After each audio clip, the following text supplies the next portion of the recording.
The smartest man on the planet once told a young physicist something so dangerous, so reckless, so completely irresponsible that it saved his life. It wasn't a formula, it wasn't a physics insight, it wasn't some brilliant equation scrawled on a blackboard. It was a single sentence, spoken casually during a walk through the desert, at the birthplace of the atomic bomb, while the world was about to change forever.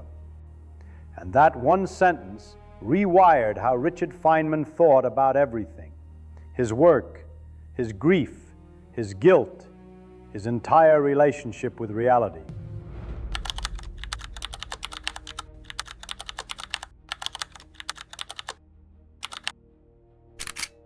Here's the sentence: you don't have to be responsible for the world that you're in.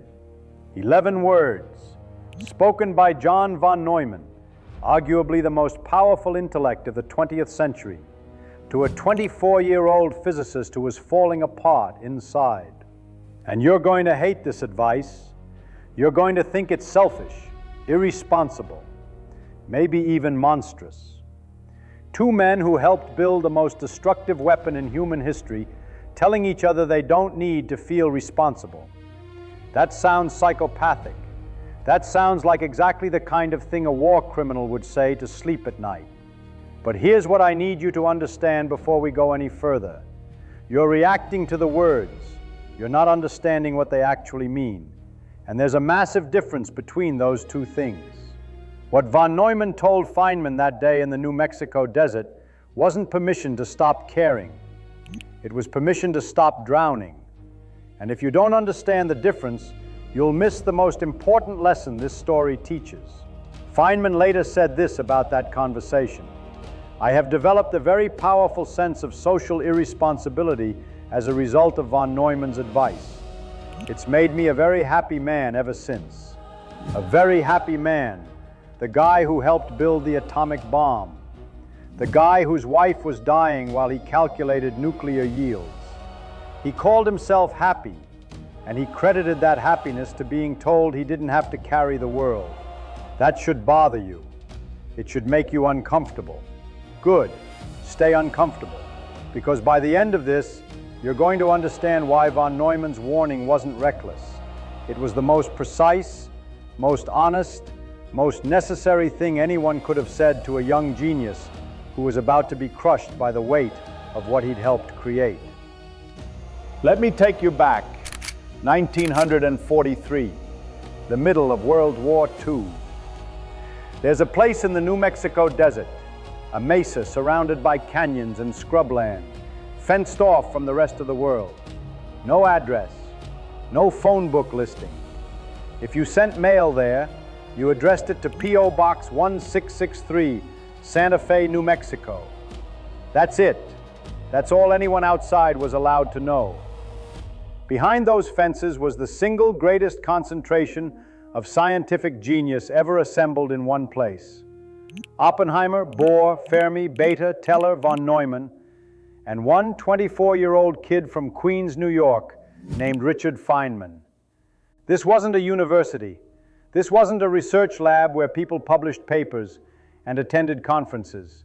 This was a weapons factory staffed by physicists. The entire purpose of this place was to build a bomb so powerful it could end civilization. And every single person there knew it.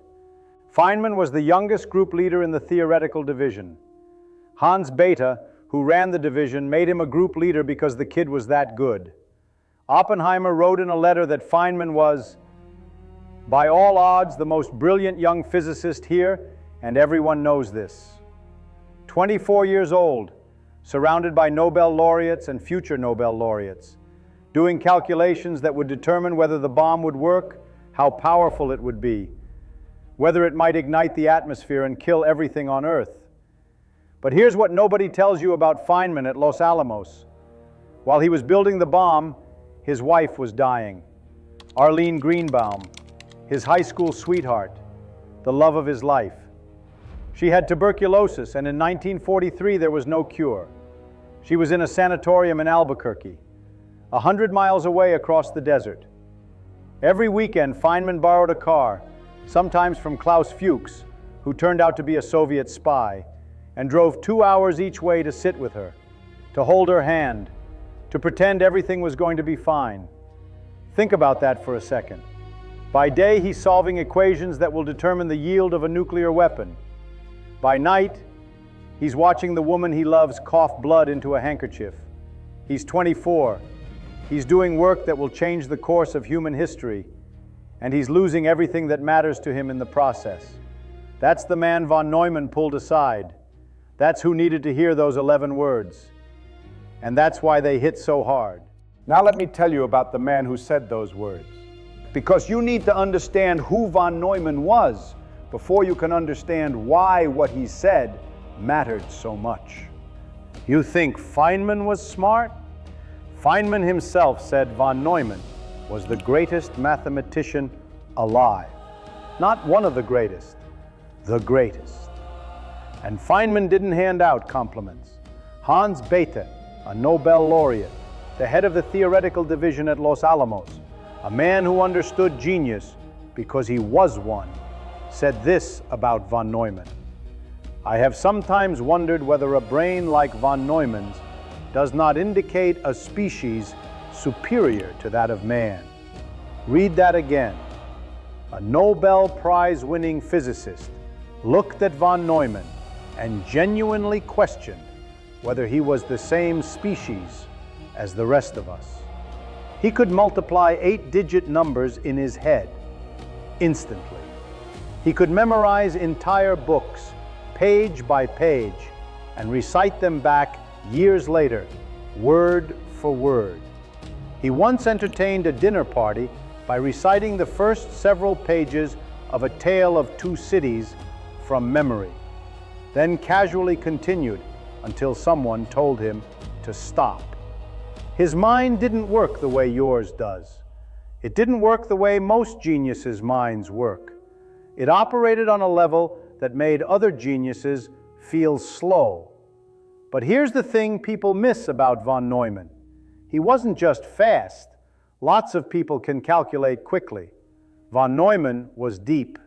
He invented game theory, the entire mathematical framework for understanding strategy, competition, and decision-making. Every economist, every military strategist, every AI researcher alive today is building on his work. He designed the architecture that your computer uses right now. Not metaphorically, literally. It's called the von Neumann architecture. Every laptop, every phone, every server on Earth runs on a blueprint he drew up in the 1940s. And at Los Alamos, he was the key mathematician behind the implosion calculations for the bomb. The physics was hard. The math was harder. Von Neumann did the math. And unlike every other genius at Los Alamos, the man wore a three-piece suit while hiking through the canyons of New Mexico. Everyone else in t-shirts and khakis, sweating through the desert heat. Von Neumann in a full suit, perfectly pressed, solving the mathematics of nuclear detonation between footsteps. That's the man who pulled a broken 24-year-old aside and gave him the most dangerous piece of advice he'd ever received. Here's how it happened. Feynman and von Neumann used to go on walks together, through the canyons near Los Alamos, past red rock walls and desert scrub, away from the laboratories and the classified documents and the guards. Just walking, talking, sometimes with Bethe, sometimes with a few others. Brilliant men trying to breathe between calculations that would determine the fate of the world. On one of these walks, Bethe was agonizing. He was worried about what they were building, worried about the social consequences, worried about what happens when you hand the most powerful weapon in history to politicians and generals. Bethe was that kind of man, serious, thoughtful, burdened. He felt the weight of the bomb in a way that never left him, and he was already thinking about the world they'd have to live in once the war ended. Von Neumann listened, and then he cut through all of it with one sentence, casual, almost offhand. The way you'd comment on the weather or mention what you had for lunch. I don't feel any responsibility for all these social problems. Why should I? I'm born into the world. I didn't make it.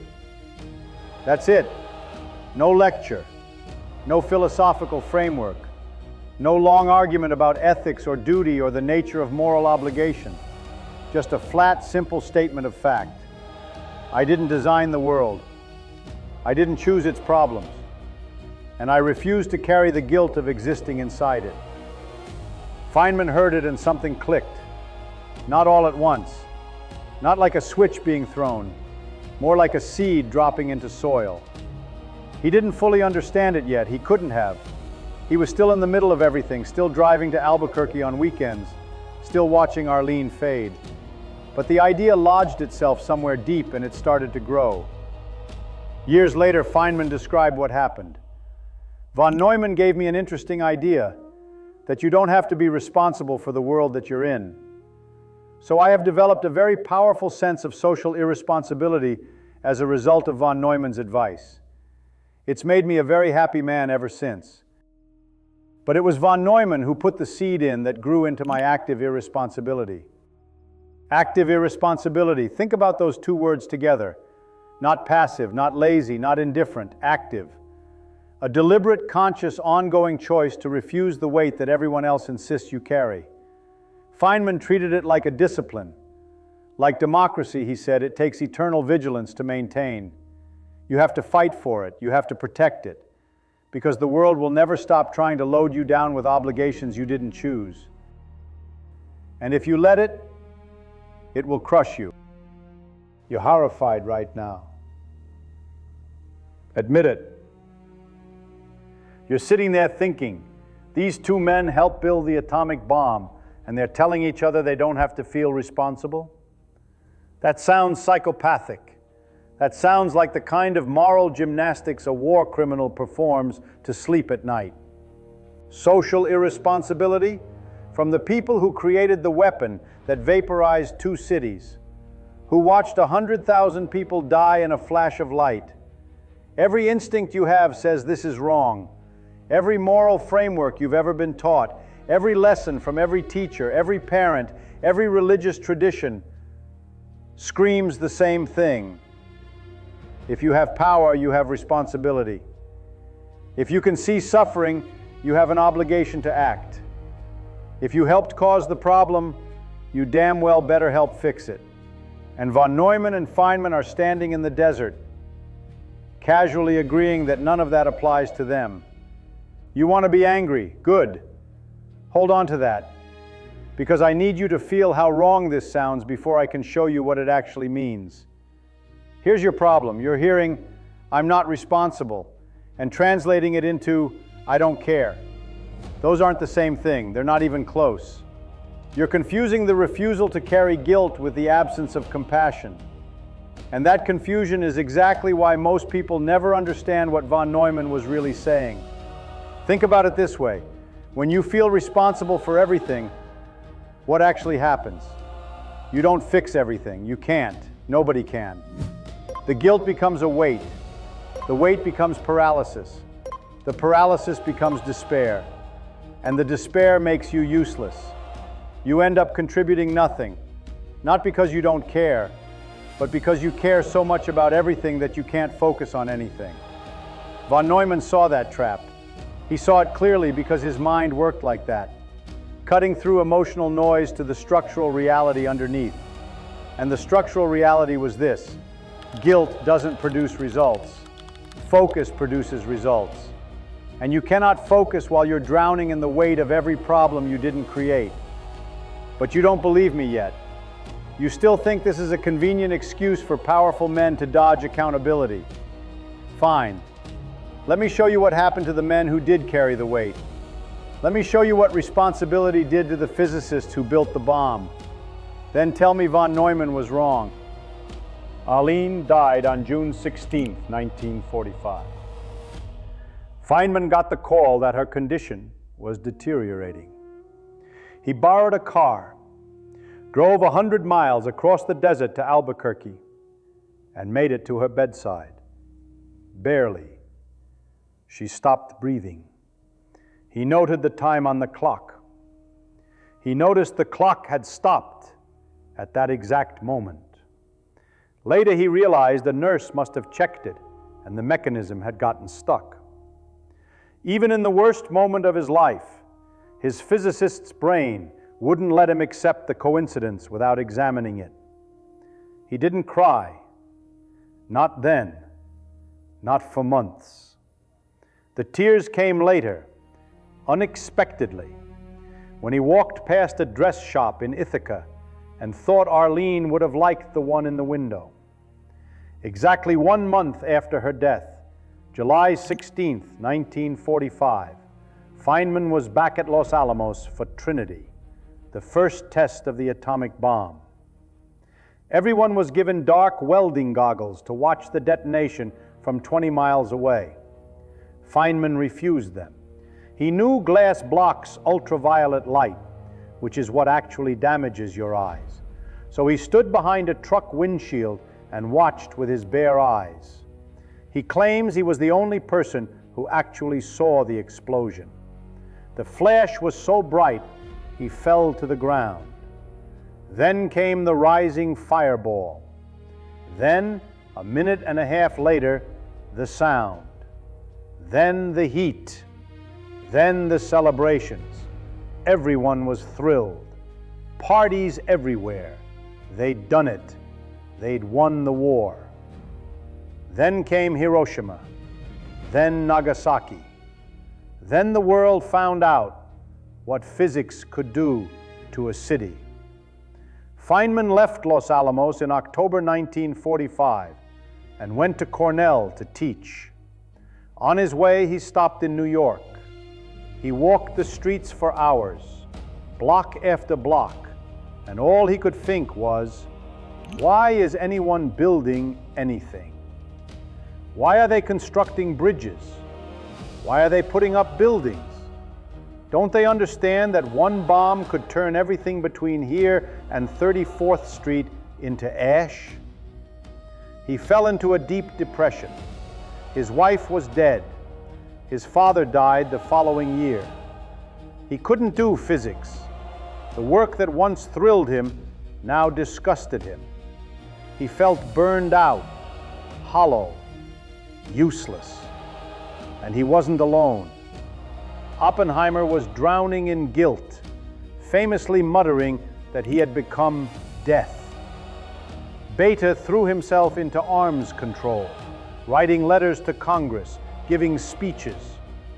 Other physicists joined protest movements, signed petitions, formed committees. Everyone was trying to atone. Everyone was carrying the weight of what they'd built. And every single one of them was being crushed by it. So everyone is crushed. Every physicist who built the bomb is staggering under the weight of what they've done. Oppenheimer is quoting Hindu scripture about becoming death. Bethe is testifying before Congress. Others are signing petitions, joining committees, drowning in guilt. And somewhere in the middle of all that, von Neumann's words are sitting in Feynman's head like a splinter. You don't have to be responsible for the world that you're in. Von Neumann wasn't saying don't care. He wasn't saying ignore suffering. He wasn't saying turn your back on the world and pretend nothing happened. He was saying something far more precise, far more surgical than that. He was saying, you didn't design this world. You didn't choose its rules. You didn't create the war. You didn't invent cruelty or politics or the human impulse to weaponize everything it touches. You were born into a broken world, just like everyone else. And the weight of fixing all of it, every piece of it, every consequence of every decision made by every government and every general and every terrified nation, that weight will destroy you if you let it sit on your shoulders. Feynman understood this, not right away. It took years, but eventually he saw what von Neumann had seen in an instant. Around you all the time, there are people telling you what your responsibilities are, Feynman explained later. And I thought it was kind of brave to be actively irresponsible. Look at that word, active. Not passive, not negligent, not lazy. This wasn't a man checking out. This was a man making a deliberate, conscious, ongoing decision about where to spend his energy. Active irresponsibility meant choosing, every single day, to refuse obligations he didn't select. It meant saying no to the committees and the speeches and the political campaigns and the guilt trips. Not because those things didn't matter, they did, but because Feynman knew with absolute clarity that his gift was not politics. His gift was physics. And every hour he spent feeling guilty about the bomb was an hour stolen from the work only he could do. This was permission.